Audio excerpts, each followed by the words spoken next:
Hi, and welcome to the Gen X Rewind podcast. My name's Evan. And I'm Brady. Hey, Brady. And I'm sorry if you live someplace where it's cold and snowy or rainy today because it's about 72 and sunny here in Arizona. Yeah. And it's an amazing day, right? I mowed my lawn. I did some work outside. I mean, it was just incredible. Yeah. Oh, it's beautiful here. So for all of you folks who don't get to experience that type of weather this time of year, I'm sorry. Don't I'm come here. sorry for that. Don't come here. Yeah, the summers are too hot. Stay where you are. Don't Yeah, exactly. Don't come here. You won't like it. You'll Yeah. hate it in the summer.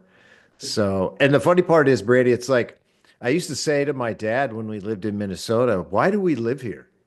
And he would shake his head and be like, I don't know. He's like, look at those people living down in Florida or wherever, and look at how nice they have it, and all of that. And then, like I've said it before, it's like, but then I get friends from the Midwest who say to me, "Well, you talk to us in July Yeah. because it's so cool." In July in the Midwest, right? It's like 80% humidity and you're running your air conditioner just like we are, except we don't have mosquitoes. So Right. Right. hey, we're just two regular Gen X guys. Gen X is people born from 1965 until 1980. And but we just like to talk about stuff, current events, sports, culture, politics, some, but all from a Gen X perspective, right? And that's kind of the point of the show is, and then we'll take you on some tours of early childhood and some fun stuff like that. We have a couple segments that we like to do. Most of our conversation is just organic. We do a little side prep for ourselves, but we don't discuss exactly what we're going to talk about on the show. So it's fairly organic, which we like because we think that's interesting. And if you have tender sensitivities, though, right? Like if you're so coddled in your millennial world or something, you might not appreciate all of the things that we say and have to run off to your safe space and pet your cat or whatever you do, right? Like we don't really care. So that's our attitude. But here's the thing: we can take it, right? If you want to criticize us, I don't care. I got into an argument with just before we get into things, Brady. I got into an argument on X with somebody who's saying, "Why are people saying retarded now? Why is it okay to say that word again?" And there's a lot of people saying, "Yes, no one should say that word. It's demeaning." And it's like, well, okay, I'm going to defend everyone's right to say it, and here's why. Because where does it stop? Okay. We can't say that word anymore. What other words are we not allowed to say? And where does that stop? Where do we, and who decides which words we can and can't say? Right? Like, what other words are you going to tell me later? Oh, I don't want you to say that too. Just because someone is offended does not mean we should take away people's rights to say what they want. You don't have to listen to them, right? You don't have to read it. You don't have to go on X. You don't have to listen to people who say words you don't like. No one's forcing you to do that, right? If you're saying words like that to insult somebody, then you're a jerk, right? Like if you're saying it in terms of like, no one I ever knew ever said it about somebody who was actually mentally handicapped. It's my version of saying to you, Brady, that you're a jerk, right? And probably not a very intelligent one, Yeah. right? That's what that means. So if you're offended by it, I'm sorry. Don't listen to me, right? I don't want you or anyone else deciding what words I can say and what words I can't say. That's my defense of it. All right. We're making all kinds of friends today on Yeah, this. exactly. So what's interesting about that is there's a guy on X who started his account and his channel, and it's literally called Find Retards. And so what he does, within the span of 2 weeks, he has 500,000 followers. Yeah. That's, Because, and he's pointing out dumb people in the media. He's pointing out people who say, dumb things. That's not hard to do these days, right? And then all he does is he tags them and says, found one. That's what he does. And it's just that thing has just exploded, right? that's And funny. I'm guessing that probably 90% of the people who follow him are Gen Xers because we don't care, right? It's like, my rights don't end at your sensitivities. Yeah. Now, if I don't go around calling people bad names and stuff, but I don't want anybody deciding what words we can say and what words we can't say. I don't like that Yeah, because it never stops. I agree. And, with the rest of the world, I'm curious as to, is this real kind of fragile, sensitive behavior? Is it going around? Is it the whole world, or is it something unique to the United States where we're kind of locked into this I fragile? feel like I feel like we might be leading the way on it, but maybe we're coming out of that dark phase of that. I feel like there's a little bit of a light at the end of the tunnel for Yeah, some of that, and we've had enough of it, right? It's like, let's just go back to being normal. If you don't like stuff, then don't listen, don't watch, right? I'm more libertarian when it comes to things like that. I just don't want the government or anyone else telling me what I can say and can't say, right? This isn't England where the Gestapo comes to your house for your mean tweets now, apparently, and arrests grandmas because they tweeted something. yeah, It's just ridiculous. Where does that stop? And right. who decides, Yeah. right? Is it the party in power gets to decide? Is that how it works? Yeah, I think it will be Wow. interesting to see how it plays out over in Europe. If they end up get rid of the wokeness and snap to, or if they keep progressing down that path. That'll be interesting. Yeah, it certainly will be, right? But I don't want anybody to get me wrong. I'm not for calling anybody that you don't know names unless they're willfully being stupid, right? But I don't like you know, the pretense that that's based on. Well, someone's offended when you say it, therefore you can't say it. Nope, it doesn't work that way.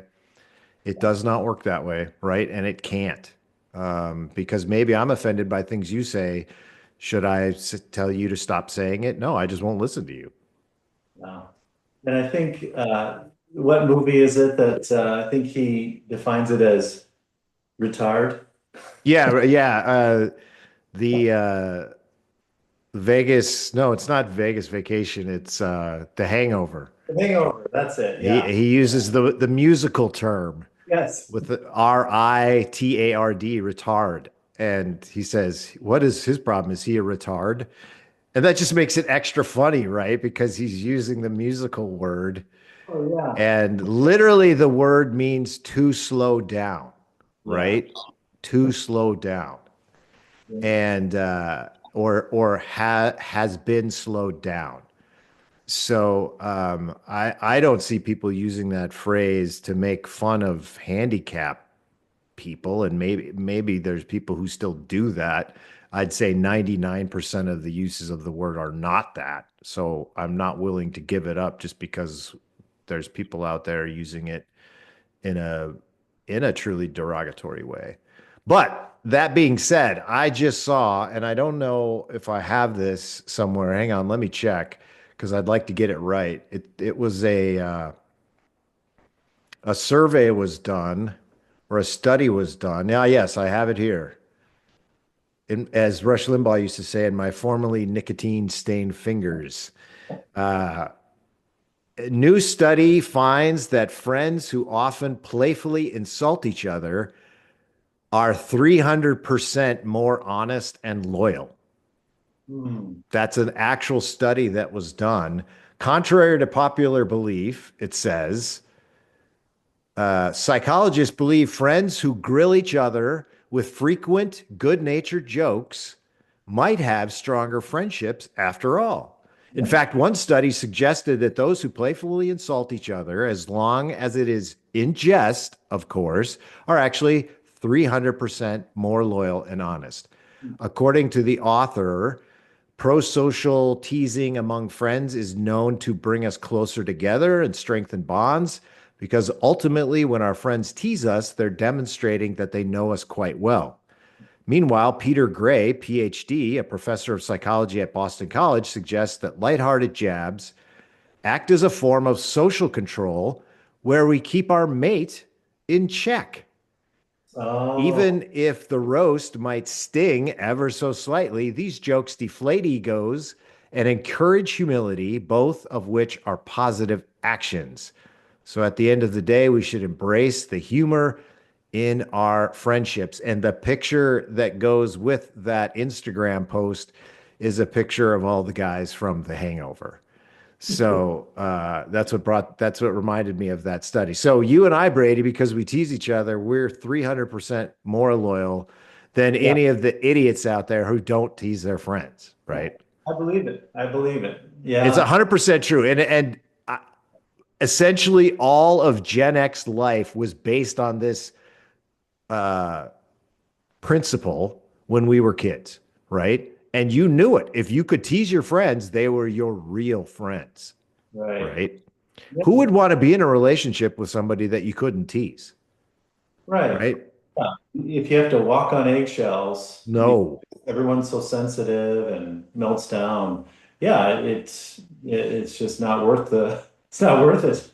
no, Yeah. it's not. Who wants to be in a relationship like that? I would venture to guess most people don't want to be in relationships like that.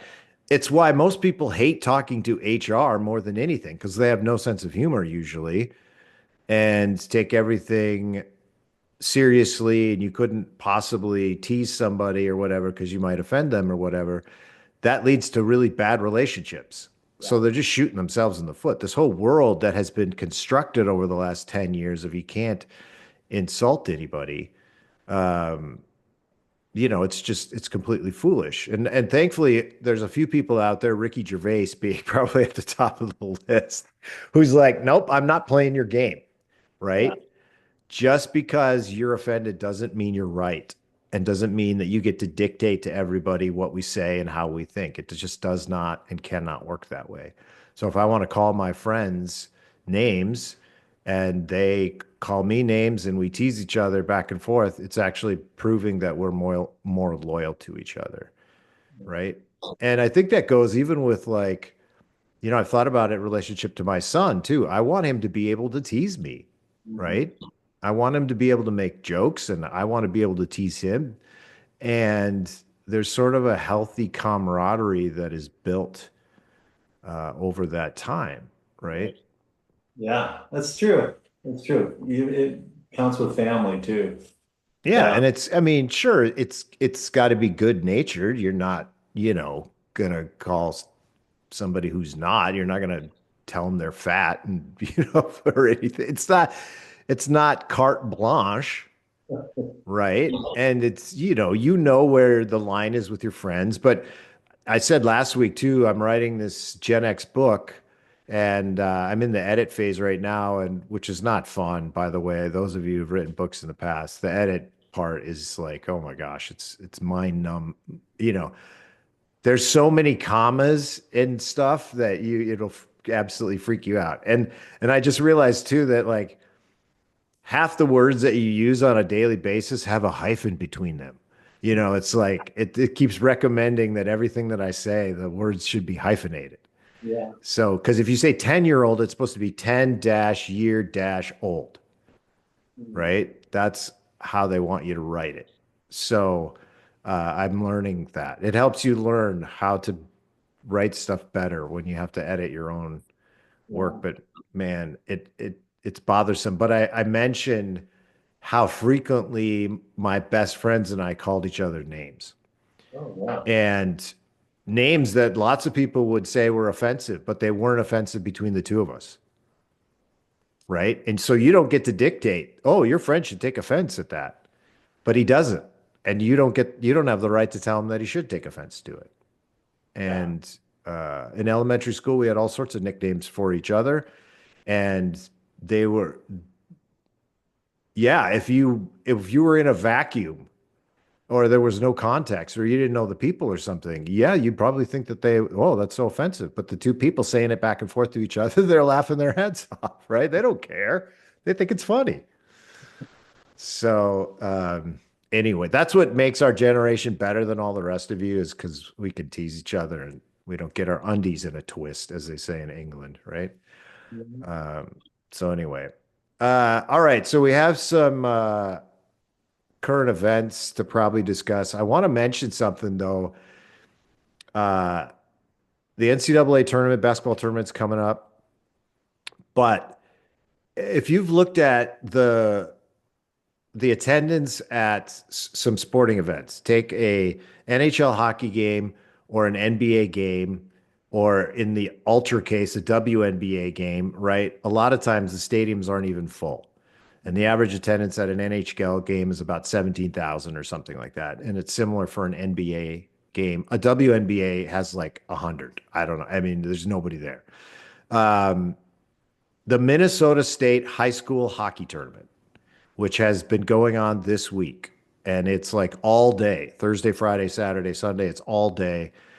Game right after game, played in an NHL stadium with a capacity of 20,000. They have averaged for high school hockey over 20,000 per Wow. game. These aren't finals. This is quarterfinals, semifinals. These are 1A schools that have like 100 kids in them, but every single one of them plays hockey.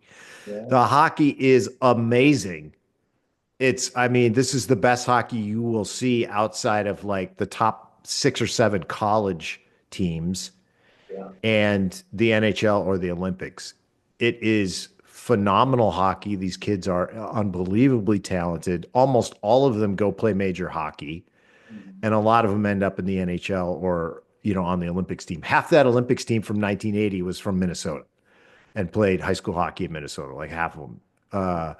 It's just incredible sporting events. Games go to OT, and the underdog team wins, and the crowd is just lit. I mean, 20,000 fans lit. It's an amazing thing. It's the kind of thing that ESPN should cover every year. It would Yeah. be like one of the most watched shows that they have. I'm Yeah. telling you, it's so entertaining. Mhm. It's a huge deal. Everybody calls in sick in Minnesota to watch the games, right? Everybody just watches the games nonstop. When I lived there, that's all we did. You'd want to get sick that week or hope that the week was during your spring break so you could just watch end to end to end to end games, like 10 games per day. Yeah. And they were just phenomenal. The great thing is there is a city, a suburb of Minneapolis called Edina. And everyone else in the state hates everyone from Edina. They call them cake eaters Mhm. because they want their cake to and eat it too, right? They think they're elite. They're very affluent. It's a very affluent, old money community. So everyone else hates them and their hockey team. And the hockey team lost in the semifinal, and everybody in the state of Minnesota is happy about it. Nobody wants to see them win. They're like the Notre Dame or the I don't know what else, right?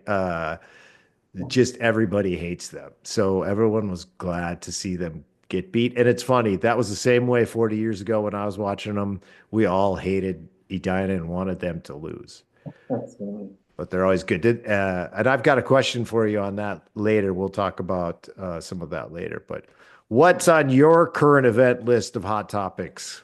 Well, the presidential address was pretty big. Yeah, I don't think we discussed that since we last. No, and when was the last time there was a presidential address? I don't recall there being one with the last president.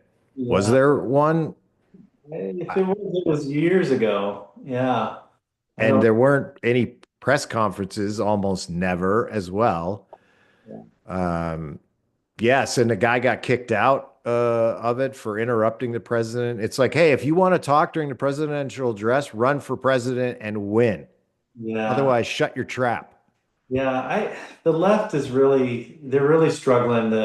They've lost their identity. they're just spiraling. And to be protesting to have paddles that say wrong, or Musk steals, or before he even starts, you've got all these paddles made, and you Are have, you are you 12 years old? Like, what is that? I mean, yeah. sit there and take it like the other side did when your guy was president, right? That's the job. Sit there and take it. If you don't like it, run somebody who can win. Well, and that's the thing, is it reaffirms your stance in what you believe, that you're on the right track when you see. Yeah, I mean, how do you protest wanting to secure your borders, wanting to reduce crime, wanting to, launch the economy, wanting to, peace in the Middle East and peace with Russia and Ukraine. And I mean, all of these boxes, they're really legitimately, they're not just talking about it, they are really going after it to see if they can get those boxes checked. And to just see, it goes back to what we were talking about, your sports team. They're supporting anything that's said, they're against it. And it's just good common sense things that you would expect everybody, all Americans, to be for, but they're going to be against it because it's all political based, and that's their team that they're, against, they're rooting against. So yeah, for me, it was telling to watch that, and even to the point where you have a boy who has had Yeah. brain surgery and cancer and all these things, and he's there, and it's his probably his the biggest moment in his life. Who knows how long he's going to live? Yeah. You can't even clap for that, let You alone can't clap for a kid who's got cancer. It's like something's wrong with you in the head if you yeah. can't clap for that. I don't know what to do, and I don't think they have a plan. I don't think. No, there's not a plan. It's just complain about everything. It's like you're not winning anybody over. And Yeah. when you're trying to support uh, fraud and the government, like that's your main point. You want to support? No, we need to keep everybody in a job. Well, it turns out, as we have been finding out this past week, that all of the numbers for the past 4 years are basically completely fabricated.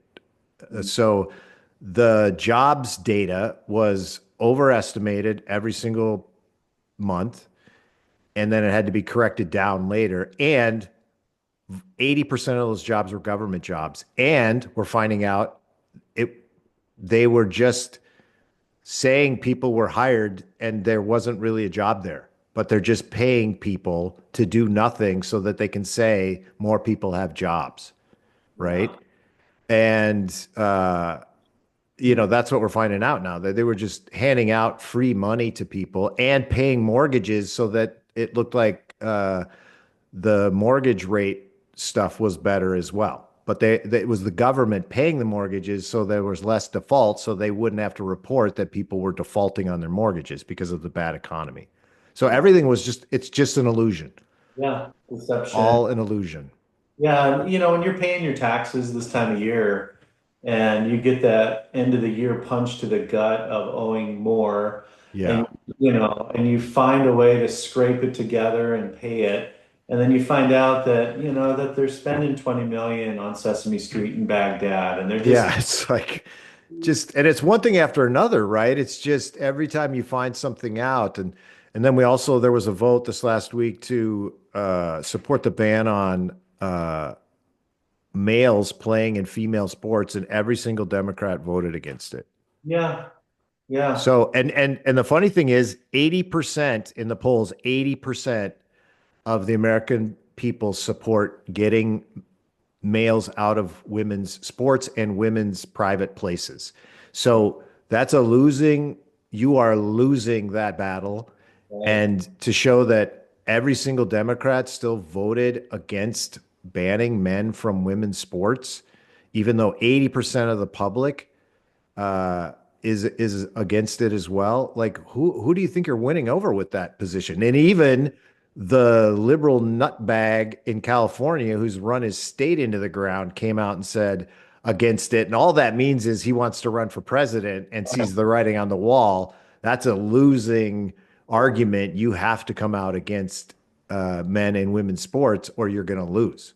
Yeah. So it's unbelievable though that you have an entire side who just, I mean, there's got to be money involved. Otherwise, I mean, they vote based on money. So Yeah. somebody's paying them somehow or some way to vote this thing in. I saw something else too related to that that showed that certain parts of that whole thing are starting to fall apart in terms of its popularity and everything else. And the suspected reason is because all of it has been propped up with phony numbers and money. Like government has spent to make you think that this thing is more popular or more prevalent than it actually is. And you can name whatever it is, but you've been told it's more prevalent. You've been told 10% of the people are X, Y, or Z, right? And the truth is it's 1%. But you're told it's 10 and they're paying people to tell you it's 10 to promote an agenda. But it's without that money there with USAID or whatever else pumping that money in to research and to politicians and media to continue to say it, it's all starting to fall apart as people realize, no, it was just all hype. Yeah. And, I think if I was in charge of the Democrat Party, what I would do is I would say, get on board, I would say, look, all of because here's what's going to happen. I mean, the economy eventually here is going to start really taking off. There's going to be countless jobs available with all these companies moving in. So, and with all the tariffs, all that money's going to be coming in with eliminating all the fraud and wasteful spending. Yeah. Even go as far as paying the national debt down significantly. And when you're looking at this happening, you think, well, I think we better get on board with this because when Americans' lives are better, they're safer, there's less crime, there's, everything is just moving in a tremendous direction. If we're 100% against it, we're pretty much outdated and not going to win Yeah. again for the next 50 years with this banging the drum for trans and all that stuff. So And all I you would, have to do is, yeah, and all you have to do, Brady, is go back to 1980. Reagan gets elected, and Republicans hold on for 12 years yeah, because we had come through a disastrous administration the previous 4 years, yeah, and all the nonsense with Nixon and everything else, and we'd come through all that. And so when somebody got in and put a plan in place to make things better, and then things got better, it's like, I mean, the country rode that wave for at least 12 years, right? It was pretty phenomenal. So, but now here's the thing, Gen Xers experienced that, right? Almost all Gen Xers, except for the people born in like 1979 or 1980, they caught the tail end of it, right? It rode out through 92, but uh, millennials and Gen Zs have not experienced when somebody's in charge who knows how to make the economy better. They've never experienced it. So they're going to poo poo everything for the next 2 years or so. And then when everything turns around and, we're not paying taxes anymore and everybody's making more money and the economy's stringing along, it'll all of a sudden dawn on them, oh, yeah, guess what? It actually works, yeah, yeah, right? yeah. It's going And to if you're not on board with it from an economical, from a business sense, from a political party, you're going to be left in the dust, yeah, yeah, right? And that's what's definitely going to happen. yeah, definitely. I think, yeah, All just right. go for it. All right. So, 3 questions. This is our rewind segment. I got 3 questions for Brady. He's got 3 questions for me. We haven't discussed these previously, so we could surprise people with our answers. But sometimes it's good just to think off the cuff here. I did want to mention one other thing that I heard, and my son and I, we validated it. So because people were complaining that Elon Musk has their social security number and is going to start a credit card in their name, and they don't trust him. All right. So if that's the case, let me just explain something to you. If I gave you $500,000 a day from the time that Jesus Christ was on the earth until today, $500,000 a day, not a year, $500,000 a day. If I gave that to you every day since Jesus till now, you would still have less money than Elon Musk. Wow. I don't think he needs to start a credit card with your name on it and cheat you out of your $10. That's a real stat. You can look that up. $500,000 a day for over 2,000 years, you Yeah. still wouldn't have as much money as Elon Musk. Yeah. That was, That's the person that I actually want to have access to it, not AOC who makes $100,000 a year and suddenly is worth 20 million yeah. without any explanation of where that money came from, right? I want the guy who doesn't need anybody's money ever. Mhm. That's who I want to control it. And who's up working 24/7 when he doesn't have to. He could be on an island somewhere sitting on a beach, but he's sleeping in I don't know if you saw it, he was in like a sleeping bag in one of the offices there with some other Doge guys trying to save you money and have you not pay as many taxes. Yeah. Sheepers. Okay, question number one. Sorry. That stat blew me away. I'm like, that can't be right. And we looked it up. Yeah, that's right. That's actually right. All right. Did you watch the NCAA tournament, basketball tournament, when you were a kid? I did. Yeah, I did. I was a big Michigan fan. So I got to watch Glenn Rice and Oh yeah, the Fab Five. well, even before the Fab Five, they won a championship with Glenn Rice and gosh, I don't know if I'm going to be Sean Higgins and those guys. And then yeah, when the Fab Five came, I actually got to go to a couple games and watch them at in Ann Arbor, which was really fun. And a lot of people won't know this. Getting a little sidetracked here, but if you watch the Fab Five. You'll there was a time when they got in big trouble. Yeah. They had taken money and I think they were suspended and they were in big trouble. The reason why they got in trouble was because Chris Webber and gosh, I think there was and Jalen Rose. I think those two drove from Ann Arbor to our high school and gave a little lecture to us, the basketball team, on trash talking of all things. Oh really? Yeah. And our coach gave them gas money, Oh boy. which was this huge scandalous thing. And they ended up being suspended and having all Isn't that. that ridiculous? And Yeah. now guys are getting paid $3 million to play Oh, college sports, right? It's the same thing happened at Iowa State, by the way. They suspended a guy for 3 games. I think it was, they might have overturned a couple of the games. This is way back when I was going there. They went to Taco Bell after practice, and one of the players forgot his wallet. So the assistant coach paid the $3.50 for his Taco Bell oh my goodness. as just like and the guy's like, I'll pay you back, right? As soon as we get back to the gym and I give you my wallet. But nope, he paid $3.50 for the guy, and the guy got suspended because of it. Just unbelievably ridiculous, right? I mean, what in what world is that? But it's a no tolerance policy for all this stuff, right? They can't possibly have anything else going on. So no tolerance, no excuses.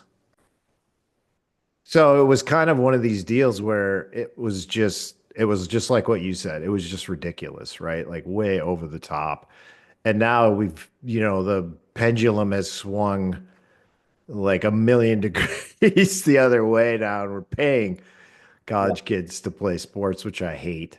Yeah. Um, it's and speaking of, we were talking a little bit about like politics as rooting for a sports team.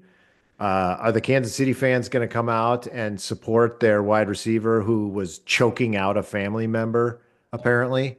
I don't know if you saw that. But he was arrested for trying to asphyxiate or choke out a family member. I didn't read the full story, but how many Kansas City Chiefs get arrested every year? This is like a epidemic here, but I'm sure the Chiefs fans like, oh, he was wrongfully accused. He was just playing with his, they're going to defend it. It's all a big misunderstanding. Yeah, it's all a big misunderstanding. I It, apologize. I'm sure somebody will be writing yeah, he's exactly. I'm apologize s- I for apologize to the fans and to the team for my lapse in judgment. I have let my family down. Yeah, choking somebody in your family is not a lapse in judgment. I got news for you. No, So you mentioned who you root for. You were a Michigan fan, and they were pretty good back when you were a kid. they were. Uh, who was that coach? Because didn't he come to Arizona State then later? Well, so they had Fisher, who was, Yeah, Jeff Fisher. and then There was another guy before that though. yeah, what was his name? Frieder, Bill Yeah, Frieder. Bill Frieder, and he Yeah, came to ASU, I think, after that. yeah, yeah, Uh, and then there was a cheating scandal and stuff while he was here, so that didn't go so well. yeah, But did you root for underdogs? Let's say Michigan got beat, yeah. and oh, by the way, I think it was 1986 or 87, Iowa State beat Michigan in the round of 32 to advance to the Sweet 16. I just thought I'd throw that in there in case you forgot that. But did you root for underdogs then? That's half the fun of the Yeah. tournament. Going for what's the Yale, the backdoor pass. Princeton and Austin P. Yeah, Remember that? There yeah, was, even that Butler had that run to the final, and it's like, I saw it this year, so this is interesting. There's a new school, a relatively new school in North Carolina called High Point, and maybe it's not new, but they've developed a really good basketball team. They play in the Big South, and they won the Big South tournament, so they're going to be in the NCAA tournament. So nice. keep them in mind. High Point University. And oh, by the way, if you put your name in there to like that you have a child who might be going there, you will get nonstop emails and flyers and brochures from them for over a year. They're the most persistent of any college that my son has dealt with. Not in a bad way. Yeah. They send full color brochures to him like once a month Wow. about the school. And so their marketing team is killing it, and their basketball team is going to be in the NCAA. Can you imagine a team like that making a run to this? They're like 19-2 or something. They're really good. So a team like that making a run to the Sweet 16, High Point University, everyone will be like, looking at the map. Where's this? Yeah. It's like when Grand Canyon University here in Phoenix made it to the tournament and have actually made it twice now to the NCAA tournament. They're going to be a bubble team.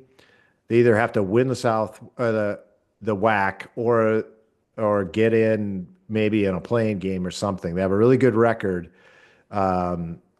but usually for those smaller conferences like the Big South, you got to win the conference tournament to get in. Yeah. They're not going to, even if you have a really good record, they're probably not going to put you, which is too bad because then you get a Kansas who's lost like 12 games and they're going to put them in and Kentucky. And neither of those teams are that good, but they're going to make it. Just Yeah. name brand, Just on the name, right? just on the name. All right. The other thing about March is Shamrock Shakes. Are you a Shamrock Shake guy? That's my third question. Yeah, yeah, yeah. Sure. We looked it up one time. There's over 1,000 calories in like a medium Shamrock Yeah, Shake. really. Oh, well, that explains it. So we have converted since McDonald's ice cream machine is broken, like 362 days a year. And I had driven there in and around St. Patrick's Day like 4 years in a row, and they were out or the machine wasn't working. So I said, screw that. I bought vanilla ice cream, some creme de menthe, and blended up my own version of Shamrock Shake, and it's even better because it's real ice cream. and it's way better. So that's my suggestion to everyone. Yeah. Make your own Shamrock shakes. It's not that hard. So, Yeah. all right. So those were my three. What do you got for me, Brady? Well, I focus more on the movies because Okay. Oh yes, we need to talk movies too. I got a little list together on that. But I can't remember. Well, anyways, what on that note, what and this is an impossible question to answer, but if you had to Right. pick one movie that was your all-time favorite comedy, which one would you go with?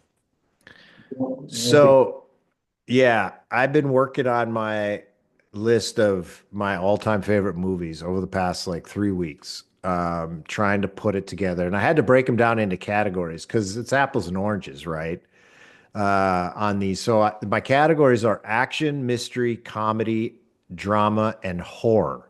Those are my categories, right? So in the comedy list, I'll tell you I have 6 movies in the comedy. So I'm going to tell you what the 6 are. And then I will tell you, I think, what my all-time favorite is. Now, some of these overlap with other categories, right? It's hard sometimes. So here's my comedy: Breakfast Club. And people say that's a drama. It's like, yeah, but you're laughing half the movie, right? So it's like, to me, it's a comedy. Beverly Hills Cop, and some people might say that's action or mystery or whatever. It's like, yeah, but it's Eddie Murphy. It's like if Eddie Murphy's in it, it's comedy, right? Office Space, Oh yeah. Groundhog Day, Okay. Planes, Trains, and Automobiles, and Trading Places. Those are my favorite comedies of all time. Uh, I would have to say, in terms of judging it just based on the one that I laughed the most in, and when I first saw it, I laughed the most. And in fact, it's the movie where the audience laughed more than any other movie I've ever been in, and that's Planes, Trains, and Automobiles. Okay. I've never Yeah. seen a movie in a theater where the audience laughed more than that. It was nonstop and people had tears in their eyes. I mean, literally. And the laughs would just go on, right? Like people just there's scenes in that movie where you just keep laughing about it, right? Because it's so Yeah. funny. Yeah. So that's probably my favorite comedy of all time is Planes, Trains, and Automobiles. Okay, it's so hard because you think of Beverly Hills Cop and you think of Coming to America and Oh those. yeah. I mean, there's just there's an endless list that just keeps popping up. But on that note, and this was another tough one, but the worst movie you have ever seen in your life. What would Oh you say boy. is the worst, unwatchable, garbage movie? Well, I mentioned one last week, and it probably would make my list of 5 now, and that the one I mentioned last week was nominated for Academy Awards, if you can believe it. Yeah. Uh, and I don't even want to give it any more press than it should, but whatever you do, don't watch The Conclave or just Conclave. It's terrible. There's some good acting in it, but it's just it's just ridiculous.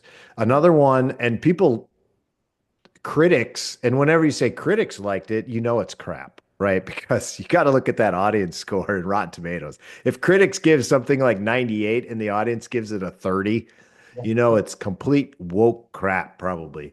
Yeah. The movie with Philip Seymour Hoffman called The Master is awful. It's Okay. unwatchable. It's just absolutely terrible.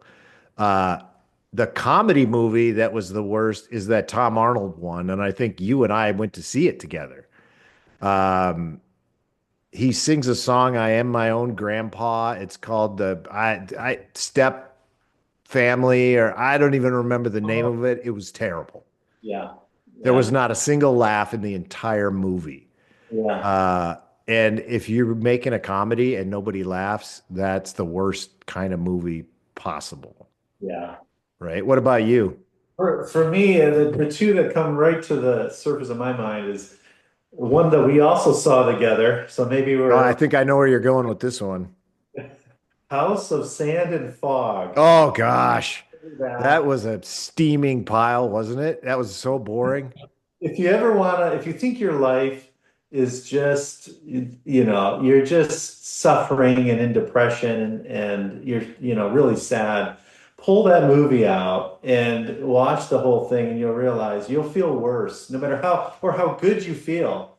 When you watch that movie, you will feel worse because it's just It's it's awful. Truly just uh, it's it's it's boring. It's not entertaining. There's nothing redeemable about it. It was just it was terrible. why make a tragedy that, I mean, who thinks of these things? Like, who sat down and wrote a script that was just, they forgot to take their medication, I think, and just hammered through a bunch of garbage. But the other one, which actually won many, many awards and was in Seinfeld for being a horrible movie that Elaine couldn't stand. I'm with her on this. I think The English Patient was one in which I was just like Elaine. I was sitting in the middle of the aisle. I went and saw it because of all the awards Oh and boy. I get up and leave because of all the people. It was terrible. I thought, there's no beginning, middle, and end. It's just this torture. It's very long too, Oh, right? It's like Elaine says, tell your story and die already. It's like she just can't put up with it. But there's people who, it's uh, romantic and everything else, and her other joke, in fact, I just saw this episode like last week, is like, sex in a tub. That doesn't work. You know, that's a pretty, her jokes about the movie are the best thing about the movie, right? Like, oh my goodness. you don't like The English Patient? I hate it. Yeah, you're fired. Good. I'll see you outside. Right? It was like, that was beautiful. The Stupids. By the way, the Tom Arnold movie is called The Stupids. And you're stupid if you ever watch it. It's Oh, a 38 on Rotten Tomatoes, 38% on Rotten. I can't even believe it gets that. It should get one. There's not a yeah. single joke in the movie that made me laugh, And they never right? made a sequel on that one. That's for sure. It's like watching a female stand-up comedian. It's like there's absolutely nothing funny. Yeah. Oh, I'm gonna take heat for that one. It's like, hey, don't blame me, blame Ricky Gervais because he has that whole thing about female stand-up comedians. He's like, no, no, no.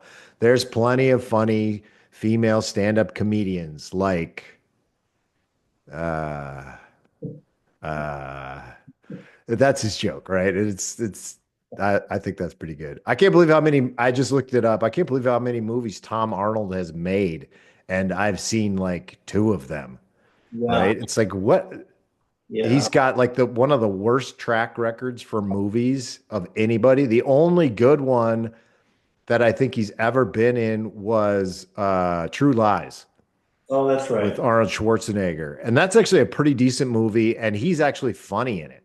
Yeah. He's like the comedic guy in it and he actually kind of steals a portion of that movie. Everything else he's been in has been crap. Yeah. And that one movie probably what paved the path for. Oh gosh, yeah, that's all you got to do, and then you can make a bunch of crap the rest of your life and be married to Roseanne Barr.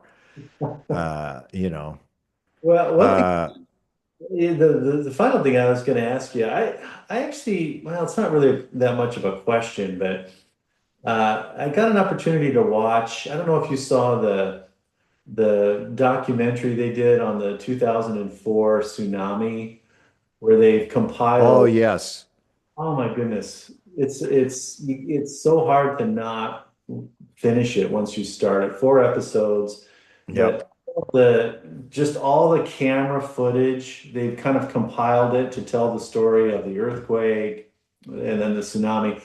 And I'm watching this and it's like this was 20 years ago, and the technology in the Hawaiian earthquake center, it looks like it's like 1980. Like oh yeah, the dial, yeah. it's like that's 20 years ago. This is the technology 20 years ago. It was This terrible. is Yeah, and I saw it's interesting they bring that up because I saw Elon Musk said they've already launched something to modernize a bunch of federal agencies because I mean they were literally using 70s technology, Yeah. right? And I don't know if people know this, when the space shuttle was built, it was built in the 70s. And they Mm. really didn't ever upgrade the technology in it because they were too afraid that something would break or that it would, it was working, so they just didn't stop using it. Yeah. And that's the same thing with all the air traffic control systems. If you ever seen that, it's this little bleep on a screen that oscillates around and stuff. It's like I can go on my phone with an app called Radar or Flight Tracker or whatever, and I can view a three-dimensional version of every plane in the air, Yeah. right? On an app on my phone. Yeah. And why do we not make that type of technology available for? And I mean, with all the AI stuff, they could detect collisions and problems miles in advance, Right. right? And you wouldn't even necessarily, for most cases, you wouldn't even need someone sitting at a screen, Right. right?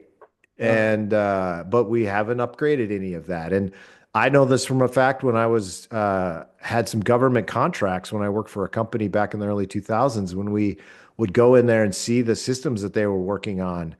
It was it was embarrassing. They weren't even they were using Windows 3.1 Wow. for running a lot of their systems, right? And you're like, what is going on here? Like, well, no, it wasn't money because they got plenty of money, right? It's not that. It's just that it would be a big hassle, and nobody wants to tie their career to something like that and then have it go bad and then miss out on their pension, so nobody does it, Yeah. right? And I've told people in the workplace too, this is why VPs don't usually support that kind of stuff because they're making big bucks and they don't want to make a mistake that might cost them their job. Right. So they don't make big decisions. They just sit back and let things continue to go the way they've gone so nobody can blame them for anything because the paycheck is too much, right? Unless you're the guy who was the VP of that bank who was keeping white people out of the application process and discriminating against white people on purpose, and then he got fired as soon as Mm. that was found out, right? But most of the time, they don't want to make big decisions. Yeah. So, but No, yeah, that's a fascinating that the technology was so behind then, and it probably still is for all of that stuff. well, and they knew an earthquake happened, and it was up to an 8.5. So they knew a tsunami was likely going to happen, and it was going to be massive.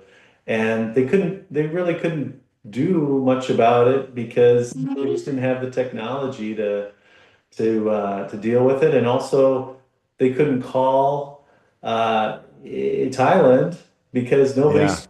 What are they going to do? Call? Yeah, I mean, they it's don't not speak. They didn't speak English, so what? Yeah, what? 225,000 people. 1,000 people. I mean, massive, massive amount. So hopefully now, 20 years later, they've got it so that I wouldn't bet on it though, honestly. It's like as long as it's our technology and it's, run by us, I'm sure it's still crap. It's scary it feels like all of that should be super high tech and everybody gets a text as soon as a underwater earthquake is detected if you live within 100 miles of an yeah, ocean, right? It's like this stuff should be pretty easy from a technology standpoint, but for some reason it's not. I just watched it. In fact, this last week I watched the movie from, I think it came out in about 2011 called The Unbelievable, which is about that family, Naomi Watts and I think it's Ewan McGregor. Their family is caught in that. They were in Banda Aceh and were caught in the tsunami. They were separated and they were wounded, but all their entire family, husband, wife, and three kids, all survived. but they had gotten split up and they were in the rush of the wave, and it's an amazing movie that you'll understand why it's called The Unbelievable, because it's just like it's almost impossible that they all survived.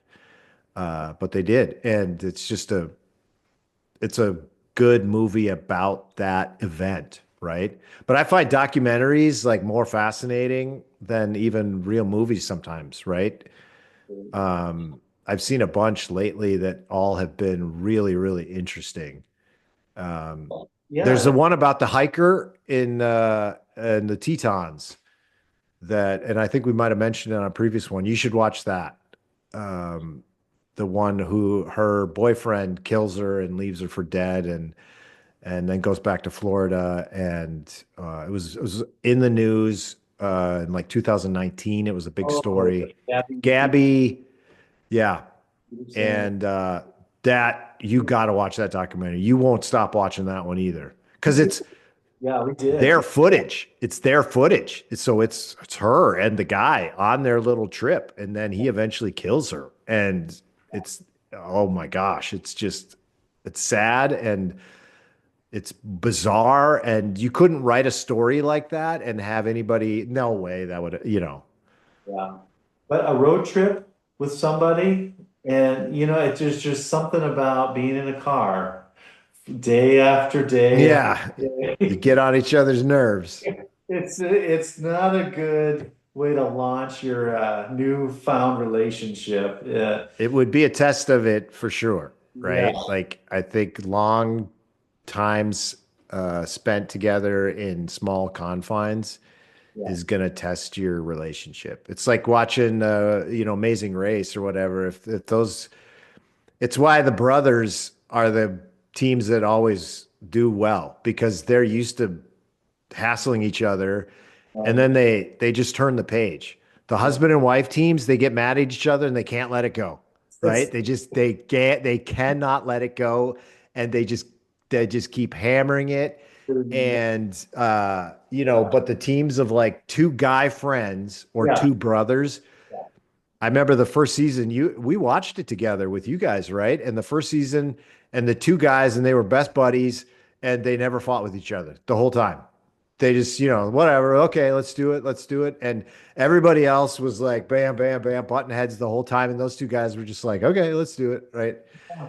Yeah, And that's to me, that's a Gen X thing too, right? Because two Gen X guys would be able to deal with that. right. They might even criticize each other, whatever, but they get over it instantly. Yeah. They just don't hold a grudge. You can't be on a trip or something like that and be holding a grudge day after day. It just wears on you, Yeah, right? yeah, I bet It's there. like watching the series Alone too. As soon as the guy or the gal pulls out the picture of their family, they're Yeah, done. yeah, Because when you start missing your family, you're like, what am I doing here? Why am I sitting here starving to death in the cold when I could be at home with my family? So as soon as you start thinking that, then you're out, yeah, right? The psychological thing is you're gone. yeah. Um, it was funny. We watched the one from Australia, and they were in Tasmania, and at day three, like six people were already gone. They didn't even make it 3 days. Wow. And you're That's like, I thought Aussies were tough, yeah, right? yeah. But this crusty lady, she hung in there, and another guy that hung in there for 60 something days, Wow. um, and managed to kind of get through it. But the guy was losing so much weight. Yeah. That's what usually happens, right? They come out for the med check, and the guy lifts up his shirt, and it's just you could see his ribs. Yeah. And he's like, I think I'm doing okay. And it's like, that tells the doctor, we got to pull him because he has no self-awareness that Yeah. he's in big trouble, right? Isn't it funny though? I mean, bears or coyotes, I mean, they live day in and day out, year in and year out, just, in the bush and around. And here, our greatest survivalists go on a show, and if they make it 30, 60 I know days, they can't even make it a couple of weeks. Yeah. yeah, yeah, it's It's, Yeah, we're soft. Yeah. Most people are soft. And it's, it's like we've said it about too. I don't watch Survivor anymore because it became really repetitive to me. But, big, hulky, strong guy, I'm going to dominate this competition 2 days in of not having his protein shakes and consuming 5,000 calories. He's out, Right. totally wimps out, right? Yeah, that's true. That's But true. the guy who's like a farmer, that's the dude. And he doesn't look like anything, but he's got farmer strength. Uh-huh. That's the guy who makes it to the end. Yeah. 140 pounds. He comes in, trains, Yeah. start. Yeah. Yeah. So, and I got a question for you. Did you work on your other movie list too? I wanted to ask you about your action movie. Uh, I didn't really do it in separate. I wanted to go fast and put down 10 of First my, thing, yeah. yeah, because the longer I notice, the longer I think about it, the more I start going in all these other directions, and it's hard to really get to the bottom of what I think is the best. But Pull one out of your list that you'd call an action movie. well, Raiders of the Lost Ark is one of my all-time favorites. I think it's one of the best movies made. Uh, Entertaining, and for me, it's when it's the situation is believable and you actually put yourself in the main character's shoes. You're trying to solve what would I do in this? So, Yeah. that to me is a journey that you're going on that makes your 10, $15 ticket worth the price of admission. For me, well, I don't know if you want me just to go through them. Yeah. Well, I'll stop because Raiders of the Lost Ark is on my action list as one of my favorite movies. It's one of my favorite in the theater experiences ever.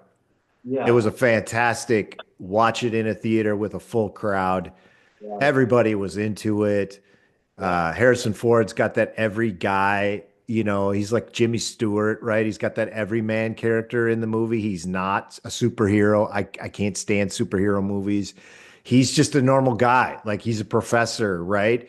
But he gets into these crazy situations and it's just that movie holds up. That is still an unbelievably entertaining movie. Anytime I've watched it, I've probably seen it 40 times, Yeah, right? I'll watch it again at some point. It just is so fun to go on And that. my criteria just I wrote my criteria down too. Number one is I enjoyed it, Right. right? Like Schindler's List is a great movie. I don't enjoy watching it. So Yeah. it's not on there, right? It's a good movie, but I don't enjoy it. Uh, Quotability, like does it have a lot of lines that you can quote, right? So for comedies especially, right? Lines that you can quote is what makes a comedy movie good. Yeah. Repeat watchability, which we just said, right? Like I want to watch it every year or two, Yeah. right? That's another thing. It's like these are movies, all of these movies I have watched probably at least 10 times. Every single movie on my list I've watched at least 10 times. Yeah. And then acting and story are kind of like after the fact, but it's got to be a movie you want to watch lots of times and Yeah. not get tired of. So, Yeah. yeah, keep going. Yeah. Well, so Jaws is Yeah. one of my all-time favorite Yep. movies. Um, and it goes without saying, just the characters are believable, and it's fun to watch that time in the Yeah. 70s, 70s. being just the way that the Yep. world moved at a when slow pace. they when they talk about Richard Dreyfuss as being a young man, he looks like he's 45 in the movie, right?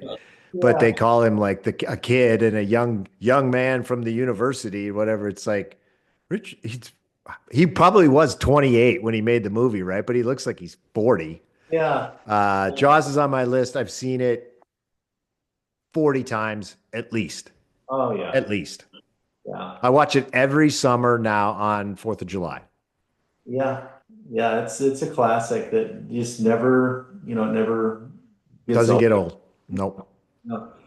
The others, Star Wars, definitely, that's iconic and, hit right in the middle of our kind of development. And Yep. so it was perfect And I timing. have I have Empire Strikes Back because I like that's my favorite Star Wars movie is Empire Strikes Back. Yeah. which came out in 81, I believe. Also a great movie experience, but a very like first time you watch it, you're like, what the heck was that? Yeah. There's no ending, Yeah. right?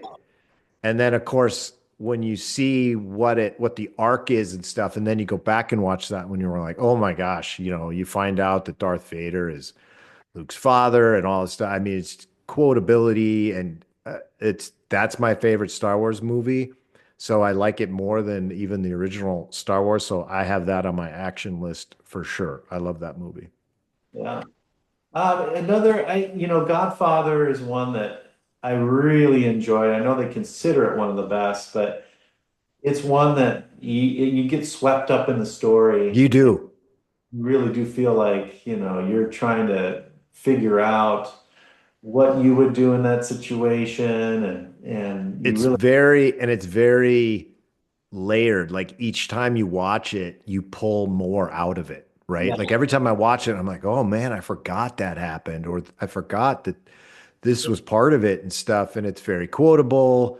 Take the gun, leave the cannoli. I mean, right? This like has all these classic, making him offer he can't refuse. And I mean, there's just Monday, Thursday, Friday, Tuesday, right? Like there's just so many lines in the movie that are memorable, and it is on my list for drama movies as well.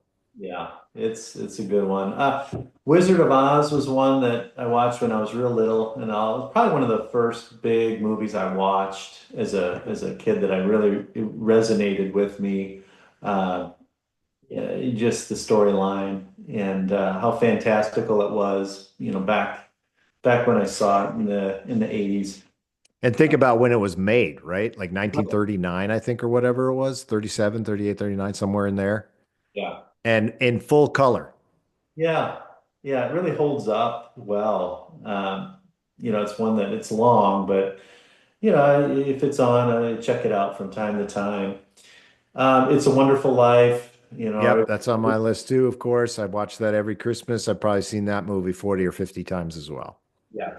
Yeah. And what's interesting is old movies, there's something about older movies and the plots that I don't know if they just took a lot more time developing them, character development, or what the difference is, but there's just something about older movies, even black and white ones, that I really enjoy more so than, some of this new garbage coming out. Yeah, So much more entertaining.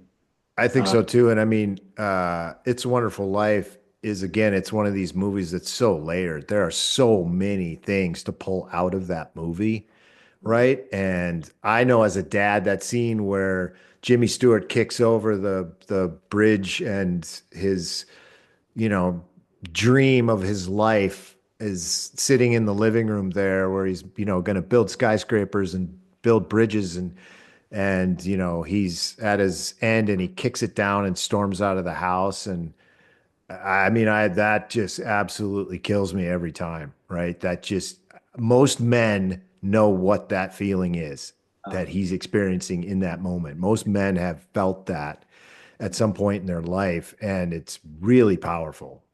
That's an incredibly powerful scene. Jimmy Stewart is so good at it. I mean, you believe him 100%, right? I mean, that is as believable acting as it gets yeah, in that movie. And it takes you over this course of a man's life and just the ups and downs and emotional, it's funny, it's happy, it's sad, it's tragic. There's just so many things going on.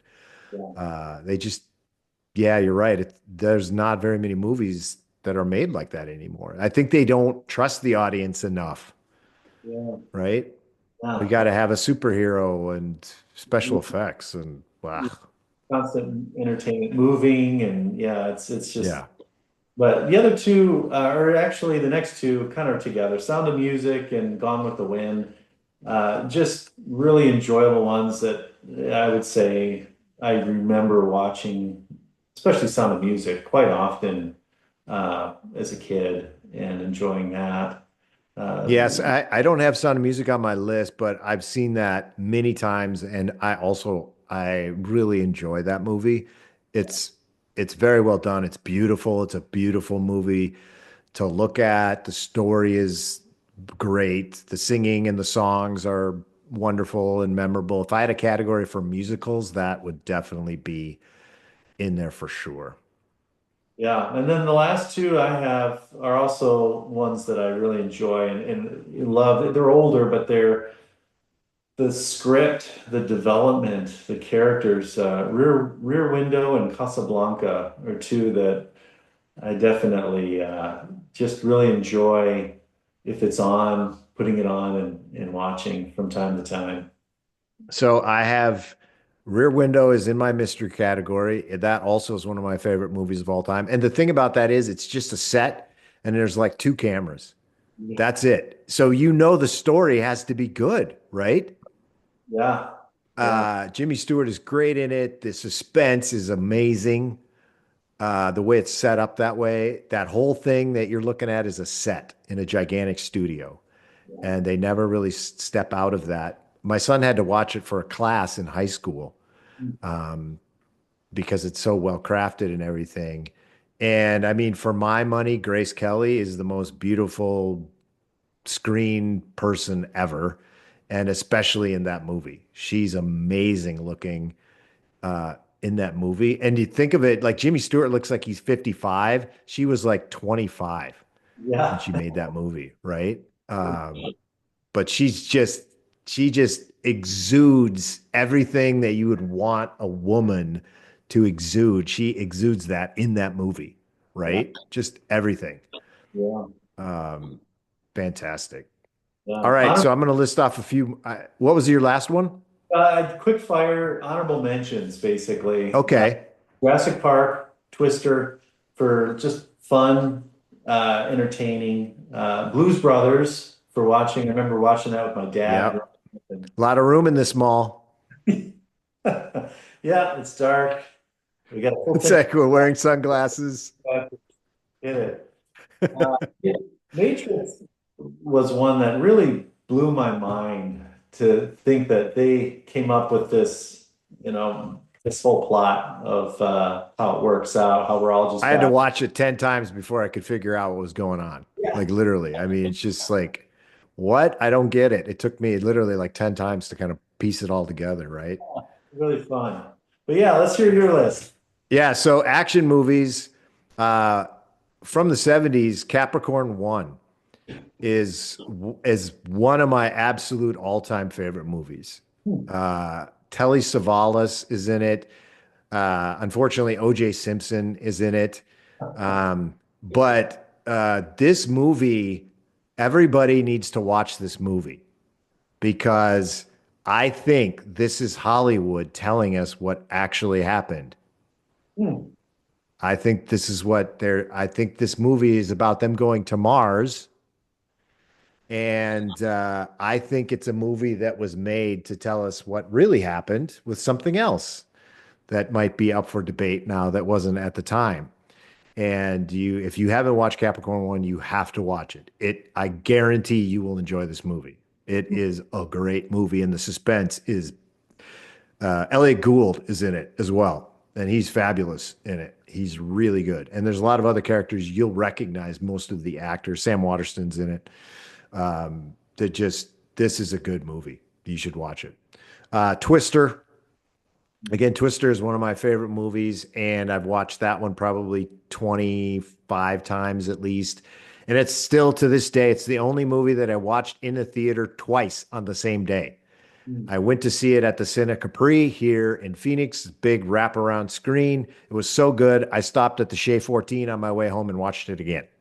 That's how much I loved that movie. And it holds up. It's amazing. It really, the special effects for the most part hold up Yeah. to today. And it's almost a 30-year-old movie, which is amazing to think that, right? Yeah. Raiders of the Lost Ark, Empire Strikes Back, Back to the Future.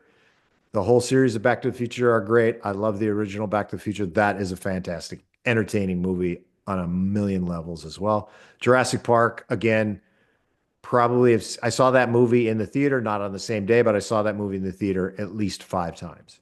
Yeah. That movie holds up. Special effects hold up. The story holds up. That's a great entertaining, fun Yeah. movie. On a more serious note, American Sniper Mm. is just an incredibly emotional movie and a fantastic true story, Mm. right?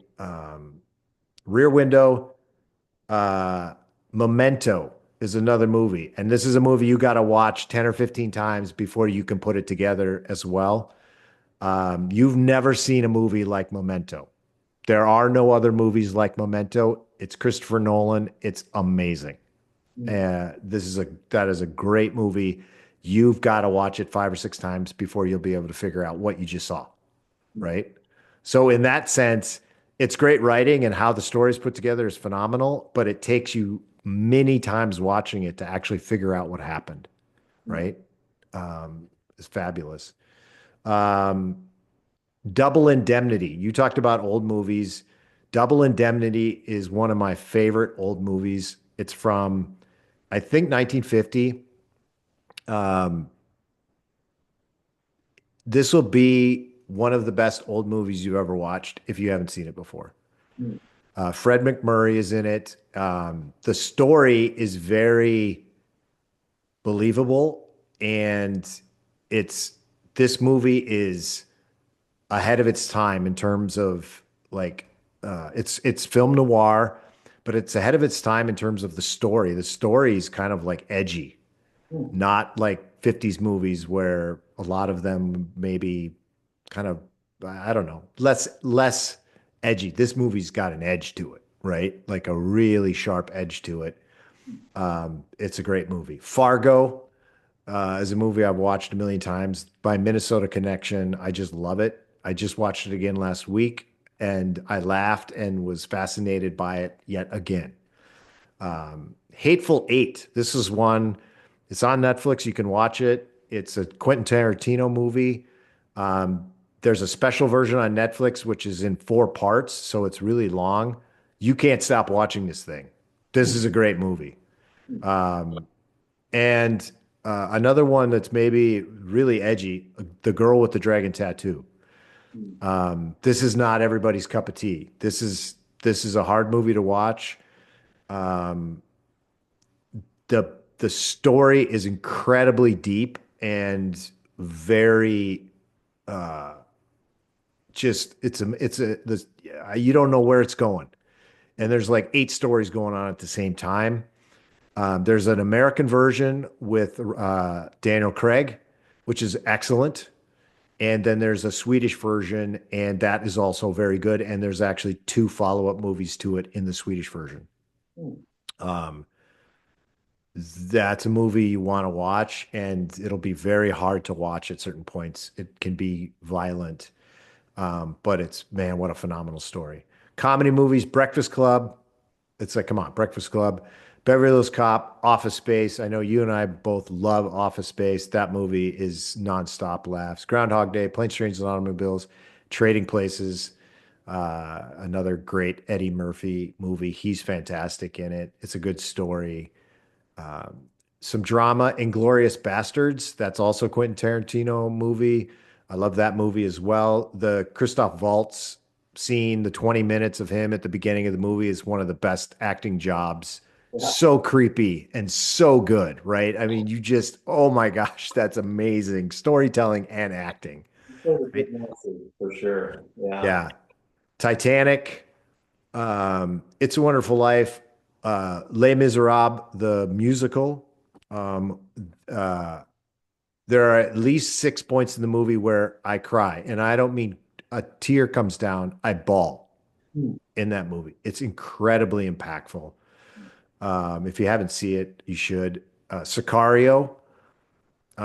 This movie didn't get a lot of hype, but it's about the drug traffickers and the human smuggling and everything else. Wow, is it intense? There are scenes in there where you're just, I mean, literally you're gripping your chair and stuff like, oh my gosh, something bad's gonna happen, right? It's just impending doom, slow burn sometimes, right? It's a great movie. A Few Good Men, another great movie. No special effects, right? extremely quotable, great acting, everything. Goodfellas, it's right up there with Godfather for me. I love Goodfellas as well. It's a great movie. It's a great story. And then in the horror genre, I have Jaws, which we mentioned. I have Psycho, which is another movie I've seen, I don't know, 30 or 40 times, and I still love it. It's just the movie making is top notch. Like it is Hitchcock suspense and story and going places where you don't think it's going to go.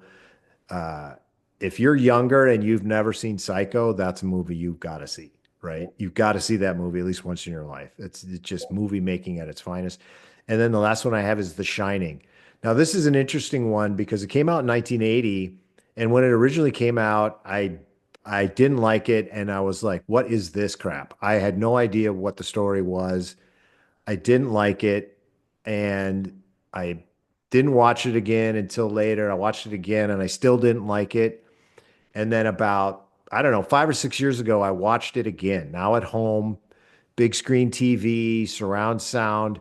I couldn't look away. I was absolutely fascinated by it. I got the 4K DVD. I've watched it probably 4 or 5 times since. It's fascinating. And it's one of those movies where you kind of have to do some research, right? You kind of have to go to the internet, um, look up people talking about it on Reddit to really get into the stuff that's happening that you're not even aware is happening. It's one Yeah. of those kind of movies, right? You Yeah, we had an opportunity to actually stay at the Stanley Hotel there. It's actually in Estes Park, Estes Park, yes. and there's no air conditioning. So if you go in the summer, just know you don't want to be on the It's gonna top be floor. hot. Yeah. But It's they have ghost tours where they'll take you around at night, and they swear that there's hauntings and things. yeah, they do. And Uh, that's what Stephen King wrote the novel, right? And then Stanley Kubrick adopted it and changed lots of stuff in the movie, and Stephen King hated it. He hated the changes and didn't like it or whatever. It's like, but it's a masterpiece. yeah, Jack Nicholson is as creepy as anybody ever has been in any movie ever, yeah, right? And you just have to appreciate. And so this is this thing. You got to read up on it, right? You won't like it the first time you watch it. You're like, what just happened? What did I just watch? I don't understand it, right? So you got to read up on it. And Jack Nicholson, and somebody pointed this out recently, he does what's called a micro breaking of the fourth wall. So he's like talking to this person. Okay, let's say there's somebody over here, and in a movie, and then you switch to talk to somebody over here. You don't look at the camera, right? But what Nicholson does is he does this. I'm talking to this person, and he does this. He looks into the camera just for a split second, and you don't even notice it that he's doing it. So he's talking to a character. He's talking, and he looks into the camera, and it just creates this weird feeling of like, what is going on? Something's off, yeah, right? yeah. And it's just it's crazy, it's kooky, it's disturbing, and everybody else thinks that Stanley Kubrick is also trying to tell you something about about something he did making a movie that was portrayed as not being a movie. And Yeah. there's a lot of people, so you'd have to read up on that. I won't give it away, but a lot of people think there are lots of tips in this movie of him telling you he did something that he wasn't very proud of, and made a movie about something that we all think is not a movie. And he's trying to tell you this in 1980 Yeah. in how he made this movie. You know, another one that you'll probably laugh when I say it, but one that I thought they did a really good job with was An American Werewolf in London. Uh, the whole scene where those two boys, those two college guys are backpacking in London, and where they go to the bar, and it's kind of weird, they're not really friendly people, and these boys are being really nice, and they warn them, you just feel the suspense growing as Yeah. they're out there. They warn them, hey, just stay on the roads, don't go in the moors. And from there, they did such a good job of building the suspense where they're just walking along and they're laughing, it's pouring rain, and then they hear something in the distance and they're like, oh crap, I see something. Yeah. Oh, where's the road? Oh, the road, it's gone. I think we're in the moors. Well, now that thing's getting closer. I mean, they just did such a good Yeah. job to build up to that scene where there's an attack. And it gets me every time when I'm watching it and I see that. I'm like, wow, that is really creepy. Yeah, there's something in this is where my wife and I disagree. She doesn't like weird movies and she doesn't like scary movies really per se at all either. And I like a movie that I'm not scared by like slasher movies and stuff like that. They don't scare me, right? I like that slow burn of Yeah, building tension and not knowing what's going to happen. That's yeah, what I like. yeah, And so in some of the movies that I mentioned, that's what is super intriguing about it. They're building slowly to mhm, something and you don't know what's going to happen. They do this in Rear Window too, right? Hitchcock does it in Rear Window. It's like some something's gonna happen, but you don't know what it's gonna be, and then you're not sure that you saw what you think you saw, right. right? Like the character. Yeah, And I love movies like that that keep me guessing, right? I want a movie that I can't predict what's gonna happen next, right. right? And it's like we'll be watching a movie, and my wife will be like, "Oh, those two, they're gonna get together later in the movie." And yep. And see, so now I don't like the movie because you could predict it.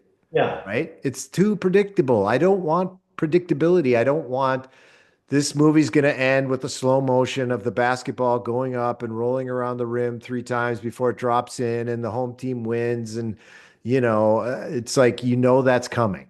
Well, now there's a dose of wokeness that they have to inject. Yeah, on top of it. So there's going to be that relationship. Yeah, and then the hero is going to be somebody who you don't think should be a hero or it's just like that's what was great about Indiana Jones. You didn't know where that was going, Right. right? The first time you watch that, you have no idea what's going on, Yeah. right? And I like movies that also just kind of plop you in the middle of something and you're like, "Wait, what's going on? I don't know what's happening." Yeah. Right? And you have to watch it and get into it and then go, "Oh, right. See, remember back when those are things, and then you watch it again and again, and you figure those things out. It makes the movie really enjoyable, Yeah. right? And then you go back and you watch different characters, right? You focus in on a different character. It's like Breaking Bad. I think Breaking Bad, Better Call Saul, the first time you're going through it, you watch the main characters and you focus on the main character. Subsequent times through, you start to focus on Hank and Gomi, right? And you start to focus on Hank's wife and things like that. And then all of a sudden, there's this whole other layer to the series that you weren't even thinking about. Same with Sopranos, right? It's like, well, it's the Tony Soprano story. Well, fifth or sixth time through, you start paying attention to these other characters, Yeah. right? And you're like, wow, see, I didn't see that. I was so busy watching Tony. I wasn't watching what Paulie Walnuts was doing the whole time. And it's different than what I thought it was, Yeah. right? Yeah. And to me, that's good writing that you can't guess what's going to happen. Sixth Sense is another one like that. Like you don't know, you didn't know what was happening, Right. right? Nobody did. So those are good movies that can do that, do a little bit of a slow burn, Yeah. build that suspense. And once you get into it, then they've got you, right? And Yeah. then they can do things with you. And that's what Spielberg said that with Jaws and Jurassic Park and everything else. It's like, I get you into the story, and then now I've got you. So then whatever I do now, you're believing it, Yeah. right? Yeah.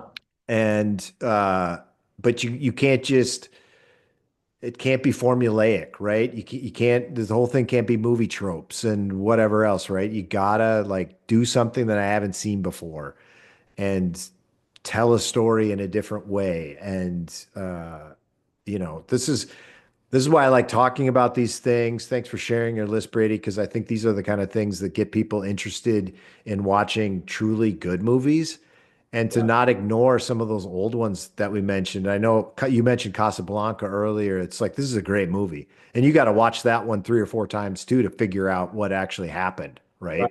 Yeah, the plot development in some of those older ones, the one that another Humphrey Bogart one that I've always loved,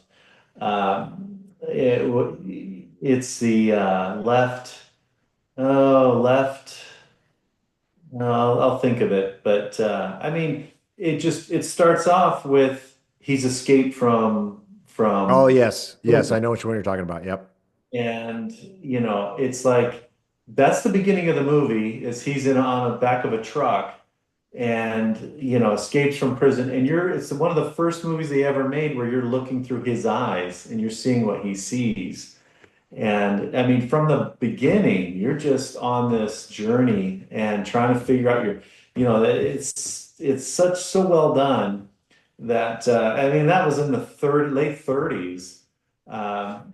And yeah, I saw that. I remember seeing that for the first time in college, and I was like, wow, that like who came up with this storyline? This is phenomenal. He gets plastic surgery to Yeah. his face. And you're thinking the whole time you're thinking, okay, so if I was innocent and I escaped from prison, what do I do? Like what is he doing? Is he what, and you're just on this journey with him, trying to not get caught, trying to figure out who set him up, and just so well done. Dark Passage. Dark Passage. Dark Passage. Yep. That's a Yeah, great movie. And the same thing, you don't even see Bogart for the first like 20 minutes of the movie right, right. because Yeah, it's his POV the whole time. Like he's getting into the cab and driving on, and on the back of the truck, it's just his POV. So you don't even see him for the first half of the movie, right? yeah, yeah. Just so Really many. well made. Yeah, So I mean, I encourage everybody watch an old movie every once in a while, and I'm telling you, you should definitely think about starting your old movie watching with Double Indemnity. Just look it up. It's usually on Turner Classic Movies. You can find it. But that's a great one. And we mentioned Rear Window is another just absolutely fantastic movie. And if you have it, the first time you watch Rear Window, you will be on the edge of your seat. I guarantee you. yeah, You'll be shouting at the TV. yeah. Literally, you'll be shouting at the TV watching Rear Window. That's the kind of movie that is because of the stuff that happens. It's pretty phenomenal. Hey, I do have and I realized I have my 3 questions here thing up, but I did have a pet peeve that I wanted to just mention in the Get Off My Lawn segment. We haven't done that for a while, but I just want to mention something. Smoke detectors. I hate smoke detectors, and maybe I've mentioned it before, but it's worth mentioning again because of how much I hate them. Uh, a month or two ago, one of my smoke detectors started going off, not just beeping, just going off. And I have 10 in my 2-story house, so they all go off. Oh, geez. Ear splitting, Wow. beeping, dogs freaking out, running out into the yard. I'm running around the house trying to find where the fire is. There's no fire, and there's seemingly no way to turn them off. Go Uh, out to the breaker box, right? See the one that says smoke detectors, turn it off. Nope, they're still going. Because goodness. guess what? They all have batteries, right? So start going around taking all the batteries out. They're still going. They hold a charge for Wow. like a minute after you take the battery out. So eventually, then I look in and it says, "Oh, you're supposed to replace your smoke detectors every 10 years." Do people know this? Are people aware of that? I wasn't aware of that. Change them Wow. every 10 years. Well, they're like 20 years old in my house, right? They were put in when the house was built. They're Yeah. 20 years old. So they'll just start going off when they've run out of life. How they know, I don't know. They'll just go off and you have to replace them. And you can't just replace one. Ah, And they don't make the kind that I used to have. So I have to buy 10 smoke detectors, get an adapter to and put up a new thing, a frame to screw them all in and everything. But these are battery-less smoke detectors. There's no battery in them. Huh. So, and there is a button, and if you press the stop on the button, it stops all of them. Oh, So nice. the technology has definitely gotten better, Yeah. right? Um, but it's 350 bucks worth of smoke detectors, Wow. right? Each of them were like 35 bucks a piece. And it didn't take that long, but I had to buy the little cable adapter and I had to snap them in and put them up there and turn them on and just a pain in the butt. It's like when I was a kid, two-story house, one smoke detector, Right. just one. Yeah. And Yeah. it was so it wasn't that big of a deal if it went off, you just unscrewed it or, it's like, but can't we come up with an easier way to turn these things off? Yeah. I know. And it's usually at like 2 in the morning or 3 in the. Yeah, exactly. So it tells you that the battery's out at like 2 in the morning, and then you're stumbling around in a haze. And of course, you can't tell which one Yeah. because they echo throughout your whole house. You guys have a two-story house too. You can't tell which one it is. Oh, You got no. to go stand under it and wait for it to beep again. And then you're like, nope, it's not that one. And then go Yeah. stand on another one. Nope, it's not that one. Do that 10 times at 2 o'clock in the morning. Go get the ladder. Yeah. No, Oh you my reminded me of a story that I'll tell you real quick again. I know I've told you 1,000 times, but uh, when we first bought this house, they have a house alarm set Oh, right. for Yeah. alarm. Well, it is not activated, and I took the battery out, right? So there's no power source to this house alarm. And it was a ADP alarm. Right. Again, 2 in the morning, the house alarm goes off. Okay. I'm in the deepest sleep you could Oh possibly my gosh. Can you imagine? know. Just sawing them off. And I come to with my wife shaking me and the noise going up to a 10 of danger, danger, just piercing alarm, and my wife is yelling, "Someone's in the house! Someone's." Oh my gosh. Can you imagine? Okay, so you go from dreaming, yeah, to all hands on deck. We have an intruder Oh, in the house. Now, granted, I'm not sure why we thought there was an intruder in the house when it's not even an alarm that it's not hooked up. stuff because it's going off. We came to the deduction that, oh, they're just helping us out and letting us know that there's an intruder in the house.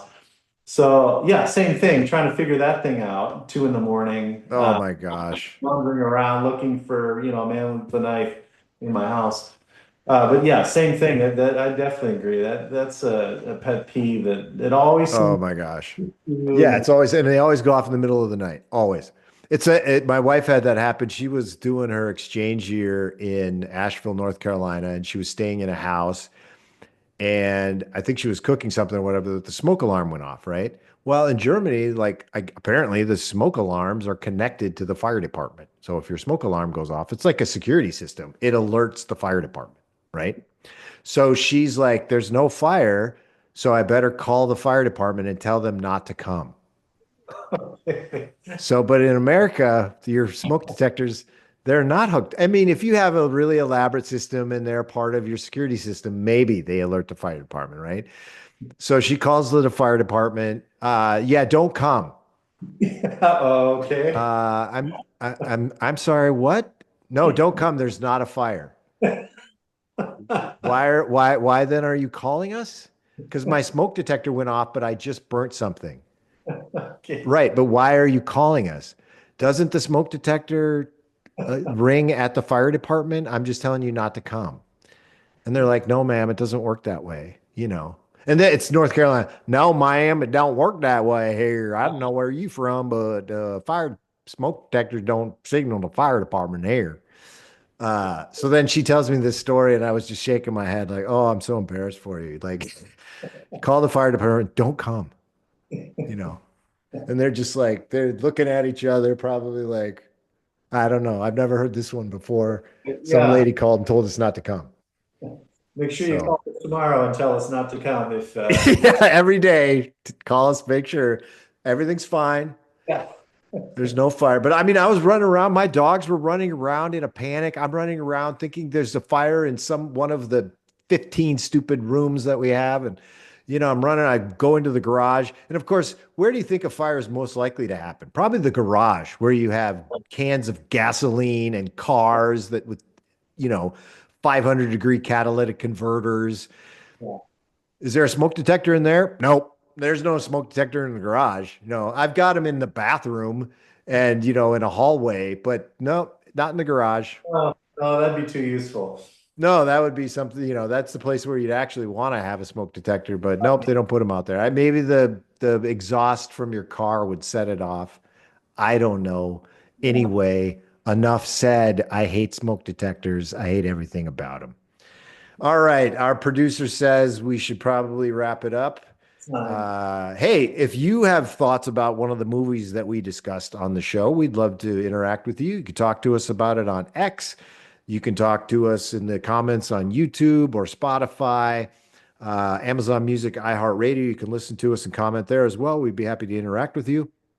Also, Brady, for our audience out there, we are now on UHF Channel 75 in Provo, Utah.